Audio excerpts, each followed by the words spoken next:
Let's take a look at today's market action. We were totally action-packed. I know you're used to Dan doing these market recap videos, but he is away today, so you get me. All right, so we set our weekly lower high today. Our weekly lower high on ES is now 420225.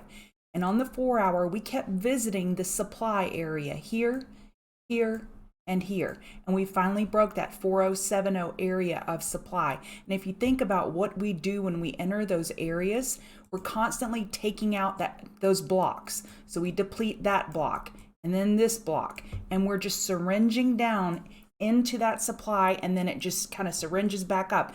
But each time you hit it, you're taking out more support, and then we finally broke through it today. So now on any bounce overnight, we would expect a 4-hour lower high. Lots of de-risking ahead of the CPI numbers tomorrow. In my opinion, that's why it happened, but it doesn't matter why it happened. Technically, we had a break. We lost our daily support. Now the weekly lower high is set. And I think this is the most critical pattern we had going into today. And I went over this on the pregame show. So this is a diamond bearish reversal pattern on Nasdaq, and I noted it this morning. It's when you get these higher low, higher high without a lot of follow through, and then a lower low. So you break the neck of the head and shoulders, so it's no longer a head and shoulders. And that makes for a diamond bearish reversal pattern. And it basically just shows the bulls exhausting themselves over here. They went through a lot of trouble to get that higher high by, what is that, $62, and then down she went. So that's what we were watching into today. I was looking bearish. And then I also posted at around 11:04 my time right here. I posted we're looking for a 30-minute lower high. So I didn't want to get snookered into any type of bullish trade. We're constantly looking for the most likely scenario, and the odds that the bulls would go up from 408.11 and go take out the high of the day was low. So we were looking for a lower high. Of course, I didn't know when that would be set. I got lucky as to the timing when I posted that. And then we broke those EMAs, and then we just dumped the rest of the day. All right, we went over Nasdaq. On Nasdaq, on any bounce, we're looking for a 4-hour lower high. Now, RTY is a little different. We made higher highs when the other names were not making higher highs. RTY has been a bull leader through all of this bearish action, but it gave up the ghost today as well. On a bounce, we're looking for 4-hour lower highs. And the weekly lower high is now set because we have a 4-hour downtrend, and your resistance now is 1908. YM, same thing. You know, YM has been more akin to ES and Nasdaq, and we lost those daily supports. 4-hour lower high anticipated on a bounce, weekly lower high set.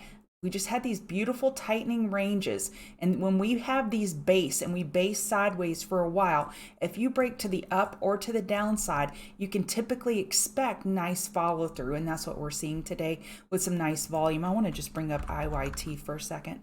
I want to show you this volume here. This stood out to me. So we had volume today of 923,000. I don't want to say shares because it's an ETF instrument, were traded, and the average volume is 243,000. The volume really stood out. There was a big block seller. So transportation on bounces, I would be looking for shorts on transportation, and that makes the overall Dow a weak component for us.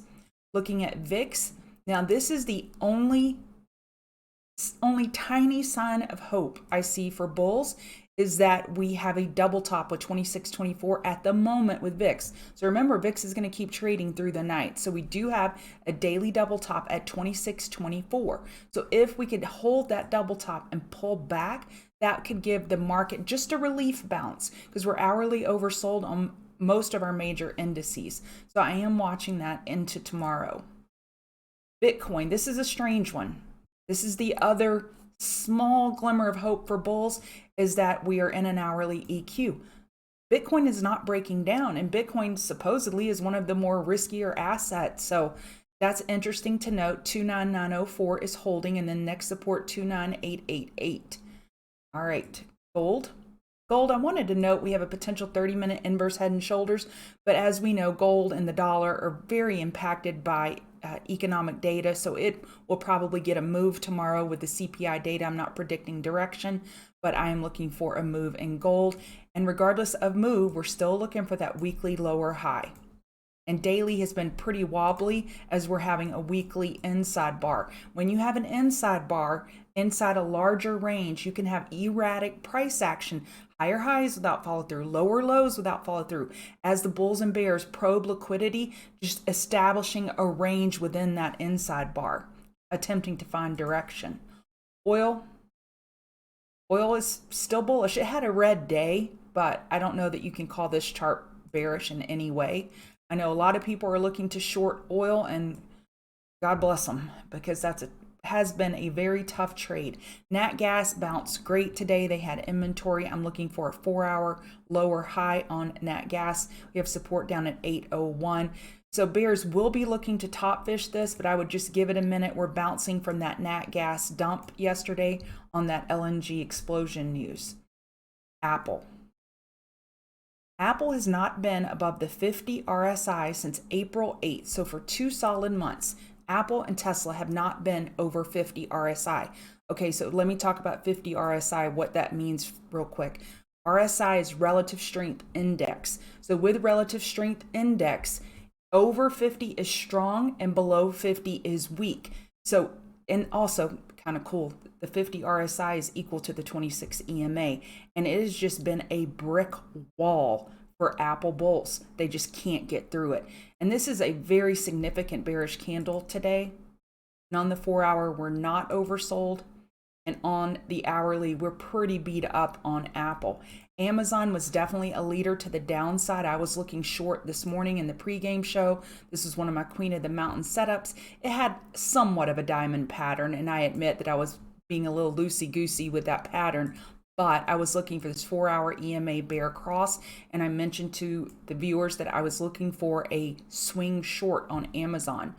So it's really dumping. Hourly RSIs down at 20. So as long as the hourly EMAs are overhead, I'm bearish Amazon. And then Tesla. So this morning we also talked about Tesla being a lead bull. Tesla had an upgrade. Tesla had, what was the other thing? Production numbers. So they had 2 bullish tailwinds, yet they could not capitalize on it because they had the headwind of a bearish market. So it was just a bad day to have good news. And I like to say, you got to learn how to read the room. And if you're a Tesla bull, you need to be able to read the room and say, whoa, people are kind of scared about CPI. Maybe I shouldn't get too overly bullish. I don't know if this move can have staying power. And that's what happened to Tesla. It just finally had to give in and succumb to the market bear pressure. But Tesla is not oversold on the hourly. Oh, I wanted to show you the daily on that as well, that we haven't been over the 50 RSI since April 8th on Tesla either. So overall, market is weak, looking for 4-hour lower highs, weekly lower high is set. Hourly is oversold, but it doesn't matter because we're not in a daily uptrend anymore. So now we wait for 4-hour oversold, and the question is, can ES put in a weekly higher low?